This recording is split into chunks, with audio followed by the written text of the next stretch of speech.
But now it's time to talk about the defense. Let's talk defense, and let's look at this all-time team. Of course, over the past 20 years, and that's how long Pro Football Focus has existed, Geno Atkins is going to lead the way. He's one of the best players in Bengals history.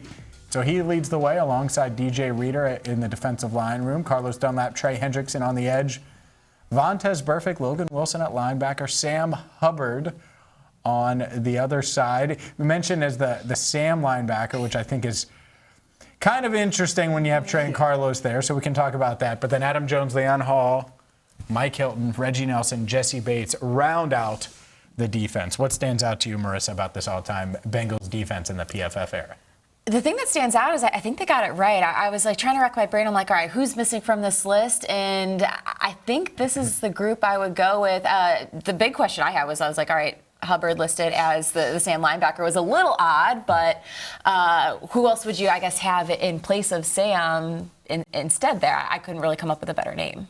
Yeah, PFF's explanation in the article for that one made it make a little bit more sense. This is just simply because of his coverage grade and the higher number of coverage snaps of the time period let him be listed as a Sam linebacker instead of just that traditional edge rusher. And when that makes sense, I think it makes the overall group look a little bit better. When you can look at his numbers there instead of trying to find another true outside linebacker, I think it does, kind of elevate this defensive group a little bit. I think the first thing that jumped off to me is it's really two eras of defense. It makes the whole thing up. It's this most recent Joe Burrow era, the real outstanding players from that with Reader and Hendrickson, Logan Wilson, Hubbard, and all those guys. And then the Andy Dalton defense, early 2010s era with Geno, Dunlap, and all those guys as well. The position group that I like the most here is that safety room. A Reggie Nelson, Jesse Bates safety room would be a blast to watch. I would absolutely love that one. But this defense, I don't know how much pushback there could really be with this list. I don't know about you, though, James.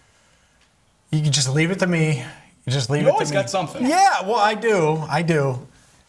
Leon Hall played his best ball, and it was after a lot of his best ball, not all of it, in that nickel spot. And so, going back and forth, it is Mike Hilton. If you're doing just pure nickel, he was awesome, and so this isn't it. But the Adam Jones one, as a returner, fine. As a corner, Jonathan Joseph was better for 4 years in the PFF era. We could go. William Jackson only had the 1 year, but it was awesome. I get why Adam Jones would be ahead of William Jackson, just to be clear. Chidobe Awuzie, as a pure cover outside corner. Yeah, so there are guys I think that stand out there, but the one for me would be Jonathan Joseph. I think that's it. Could you say Dre Kirkpatrick? I can't. I don't think that he's on that level. But for me, the Adam Jones one, I would probably go Leon Hall, Mike Hilton, and then Jonathan Joseph. And that's what led to Jonathan Joseph's departure, led to Dre Kirkpatrick and Darqueze Dennard and William Jackson III, and then the signing of Trey Waynes, and then the signing of Chidobe Awuzie, and the signing of Mike Hilton. It was literally a 10-year span. And I missed a few guys in there, but you get the point. It was a wild, wild time for corners on the Cincinnati Bengals and them trying to find answers to that problem, that issue, that void that came with losing Jonathan Joseph. So I would put Jonathan Joseph on here. Yes, Gatorade complaints and all, he would be ahead of Adam Jones for me from a cornerback standpoint. If you want to throw in returning and weapon and all those things, fine. And he certainly played longer for the Bengals. But for the 4 seasons J. Joe was here, he was a better corner than Adam Jones.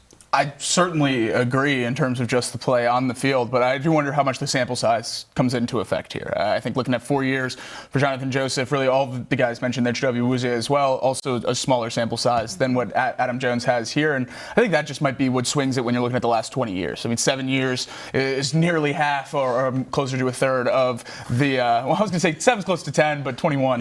We're good. We figured it out. But yeah, it's just a huge chunk of this time frame is the thing. And I think that's why it makes it so easy to kind of lean that direction, just because when you look at all the counting numbers overall, it will just give Pac-Man a little bit of a step up there because of the time that he played the corner position. Also, just how great he was as a returner. I don't know if that's completely excluded or not, but it's hard for me to separate the two in my mind entirely as well. If we're going based purely off just sample size, are you surprised then that DJ Reader made the list? I mean, I think he deserves to be on this list, but I mean, he was only in Cincinnati for 4 seasons. Yeah.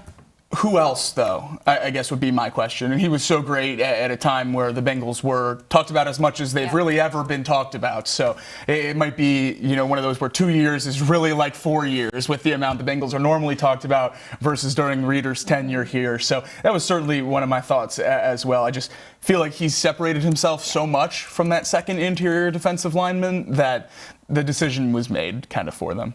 Yeah, I think the other one, just looking at Michael Johnson, you want to talk about longevity outside of the 1 year with Tampa Bay. I mean, he 9 years with the Bengals, 141 games, 106 starts, 40 and a half sacks.